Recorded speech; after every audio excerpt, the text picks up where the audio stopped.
നമസ്കാരം. ഇന്ന് വെളുപ്പിന് ഏതാണ്ട് 5 മണിയോടുകൂടി എൻ്റെ മൊബൈലിൽ വന്ന അലേർട്ടുകളിൽ ഒന്ന് റഷ്യൻ കടൽ തീരത്ത് വലിയ ഒരു ഭൂകമ്പമുണ്ടായി എന്നതാണ്. അതൊരു സുനാമിയായി മാറുമെന്നതാണ്. എന്നാൽ ഈ വാർത്ത ചെയ്യുന്ന 12:30 മണിയായപ്പോഴും നമ്മുടെ ചാനലുകളിൽ ഇതേക്കുറിച്ച് കാര്യമായ വാർത്ത വന്നിട്ടില്ല. റഷ്യയിൽ ഒരു ഭൂകമ്പമുണ്ടായി, സുനാമി സാധ്യതയുണ്ട് എന്ന് പറഞ്ഞു പോയി. നമ്മുടെ മാധ്യമങ്ങളുടെ രീതി അതാണ്. എന്നാൽ ഓർത്തോളൂ, ഇന്ന് രാത്രിയോടുകൂടി സ്ഥിതി മാറും. നാളെ നമ്മുടെ ചാനലുകളിൽ ഏറ്റവും പ്രധാനപ്പെട്ട വാർത്ത ഈ റഷ്യയിലെ ഭൂകമ്പം തന്നെയായിരിക്കും. കാരണം ഇന്ന് വരെ നമ്മുടെ ഭൂമി കണ്ടിട്ടുള്ള ഏറ്റവും വലിയ 6ാമത്തെ ഭൂകമ്പമാണ് ഇന്നലെ രാത്രിയിൽ, അതായത് ഇന്ത്യൻ സമയം ഇന്ന് വെളുപ്പിന് റഷ്യയിലെ കാംചാസ്ക പ്രവിശ്യയിൽ നിന്നും 84 മൈൽ അപ്പുറം കടലിൽ ഉണ്ടായിരിക്കുന്ന ഈ ഭൂകമ്പം. ഇത് വലിയ അനുരണനങ്ങൾക്ക് കാരണമാകും. ഇത് വലിയ നാശനഷ്ടങ്ങൾക്ക് കാരണമാകും. അനേകം പേരുടെ ജീവൻ നഷ്ടപ്പെടും, അനേകം പേരുടെ വീട് നഷ്ടപ്പെടും. വലിയ ഒരു സുനാമിയായി ഇത് മാറും. ഭൂകമ്പം വഴി കാര്യമായ നാശനഷ്ടമൊന്നും ഉണ്ടായില്ല. റഷ്യയിലെ ചില പ്രവിശ്യകളിൽ ചില കെട്ടിടങ്ങളൊക്കെ തകർന്നു പോയി എന്നതിനപ്പുറത്തേക്ക് കാര്യമായ നാശനഷ്ടങ്ങളൊന്നും ഭൂകമ്പം വഴി ഉണ്ടായില്ല. എന്നാൽ ഈ ഭൂകമ്പം സൃഷ്ടിക്കാൻ പോകുന്ന സുനാമി അത് അസാധാരണമായിരിക്കും എന്ന് തന്നെയാണ് അന്താരാഷ്ട്ര മാധ്യമങ്ങൾ റിപ്പോർട്ട് ചെയ്യുന്നത്. ഞാൻ ഈ വാർത്ത തയ്യാറാക്കുമ്പോൾ ലോകത്തുള്ള എല്ലാ മാധ്യമങ്ങളിലെയും പ്രധാനപ്പെട്ട വാർത്തകളും ചർച്ചകളും ഇത് മാത്രമാണ്, നമ്മുടേതൊഴികെ. നമുക്ക് മലയാളികൾക്കൊരു പ്രശ്നമുണ്ട്. ഛത്തീസ്ഗഡിലെ കന്യാസ്ത്രീ വിഷയം ഒരാഴ്ചയെങ്കിലും പൊലിപ്പിച്ച് നിർത്തേണ്ടതാണ്.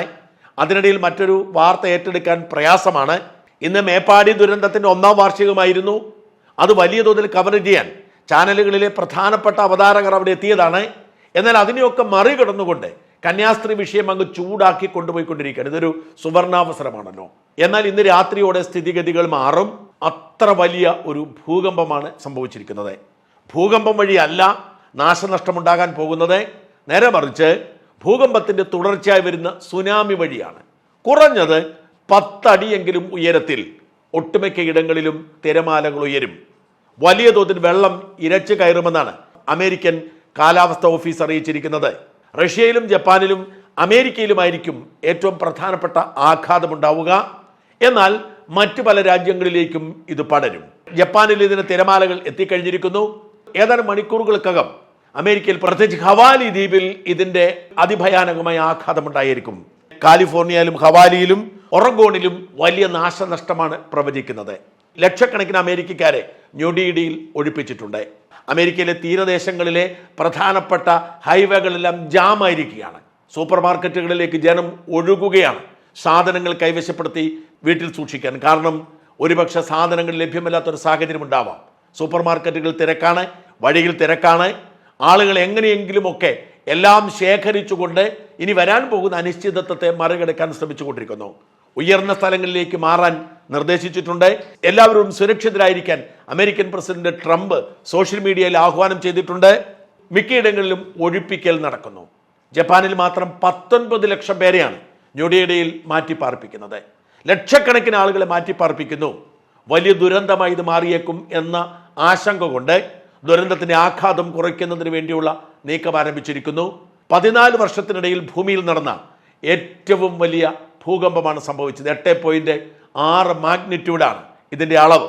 8.6 മാഗ്നിറ്റ്യൂഡ് എന്ന് പറയുന്നതിൻ്റെ ശക്തി തിരിച്ചറിയണമെങ്കിൽ നമ്മുടെ ഓർമ്മയിലുള്ള 2 പ്രധാനപ്പെട്ട ഭൂകമ്പങ്ങളുടെ ശക്തി പരിശോധിക്കണം.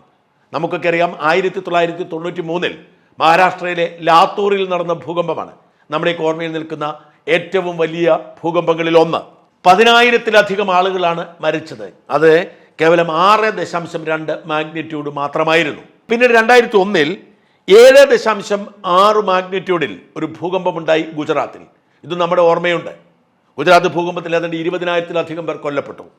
അതായത് 7.6ഉം 6.2ഉം മാഗ്നിറ്റ്യൂഡ് ഭൂകമ്പം ഉണ്ടായപ്പോൾ മരണസംഖ്യ ഇതായിരുന്നു. എന്നാൽ ഇപ്പോൾ ഉണ്ടായിരിക്കുന്നത് 8.6ആണ്. നമ്മളൊക്കെ ഓർത്തിരിക്കുന്ന സുനാമി 2004, അതായത് 21 വർഷം മുൻപ് ഇന്തോനേഷ്യയിൽ ആരംഭിച്ച് ഇന്ത്യയിലടക്കം ഏഷ്യൻ രാജ്യങ്ങൾ വലിയ നാശനഷ്ടം വിതച്ച സുനാമിയാണ്. നമ്മുടെയൊക്കെ ഓർമ്മകളിൽ അതുകൊണ്ട് സുനാമി എന്ന വാക്ക് പോലും നമ്മൾ കേൾക്കുന്നത് അതാണ്. ഇന്തോനേഷ്യയിലെ സുമാത്ര ദ്വീപിലായിരുന്നു അത് പൊട്ടിപ്പുറപ്പെട്ടത്. അത് ഭൂമിയിൽ ഇന്നേ വരെ സംഭവിച്ച 3ാമത്തെ വലിയ സുനാമിയായിരുന്നു. 9.1 ആയിരുന്നു അതിൻ്റെ മാഗ്നിറ്റ്യൂഡ്. അന്ന് 2,80,000 പേരാണ് കൊല്ലപ്പെട്ടത്. 21 വർഷം മുമ്പ് നടന്ന ഇന്ത്യയിൽ നാശനഷ്ടം വിതച്ച അതേ സുനാമിയെ ഓർമ്മിപ്പിക്കുന്ന ഒരു വലിയ ദുരന്തമാണ് ഇപ്പോൾ സംഭവിച്ചിരിക്കുന്നത്.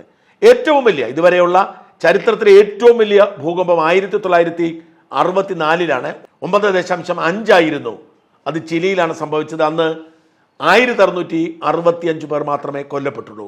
രണ്ടാമത് 1964 9.2 മാഗ്നിറ്റ്യൂഡ് അമേരിക്കയിലെ അലാസ്കയിലായിരുന്നു. 130 പേരെ മരിച്ചിട്ടുള്ളൂ. പിന്നെ മൂന്നാമത്തെ ഏറ്റവും വലുതാണ് 2,80,000 പേര് മരിച്ച സുമാത്ര കേന്ദ്രീകരിച്ച് നടന്ന ഞാൻ മുമ്പ് സൂചിപ്പിച്ച 2004 ഭൂകമ്പം. അടുത്തത് നാലാമത്തെ വലുത് ജപ്പാനിലെ ടൊഹോക്കോയിലായിരുന്നു. 9.1 മരിച്ചത് 15,000 പേരാണ്. അടുത്തത് 1952 റഷ്യയിലെ കാംജാത്കരിയിലായിരുന്നു. 9 മാഗ്നിറ്റ്യൂഡ്. ആയിരക്കണക്കിന് ആളുകൾ മരിച്ചു. അത് വലിയ സുനാമി ആയിരുന്നു. 2010 8.88 മാഗ്നിറ്റ്യൂഡ് ചിലിയിലുണ്ടായി. അന്ന് മരിച്ചത് 523 പേരാണ്. ഏഴാമത്തെ വലുത് 1906 ഇക്വഡോറിലുണ്ടായതാണ്. 8.8 1500 പേർ മരിച്ചു. 1965 അലാസ്കയിൽ ഉണ്ടായതാണ്. 8.7 അതിനുശേഷം പിന്നെ 1950 അരുണാചൽ പ്രദേശിൽ 780 പേരെ മരിച്ച ഒരു സംഭവം. അത് 8.6 ആയിരുന്നു. ആ 8.6 തുടർച്ചയാണ് ഇപ്പോൾ സംഭവിച്ചിരിക്കുന്നത്. എന്തായാലും വലിയ ദുരന്തമാണ് ഇപ്പോൾ സംഭവിച്ചിരിക്കുന്നത്. അതുകൊണ്ട് തന്നെ വലിയ തോതിൽ ആൾനാശം ഉണ്ടായേക്കും, വലിയ തോതിൽ കുടിയൊഴിപ്പിക്കൽ സംഭവിച്ചേക്കും, വലിയ തോതിൽ നാശനഷ്ടങ്ങൾ ഉണ്ടായേക്കും ഈ സുനാമിയിൽ എന്ന് ഭയപ്പെടുകയാണ്. അതിനെ തടയാൻ വേണ്ടിയുള്ള എല്ലാ പരിശ്രമങ്ങളും ആരംഭിച്ചിരിക്കുന്നു. ലോകത്തിന് നാശമുണ്ടാവാതിരിക്കാൻ പ്രാർത്ഥിക്കാം.